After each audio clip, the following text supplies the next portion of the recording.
Welcome back to another technical deep dive here in the debug zone.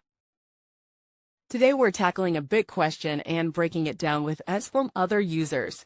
Hopefully this clears up some misconceptions and helps you get the answer you need. So buckle up, stay a little curious, and let's jump right in.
And that's a wrap.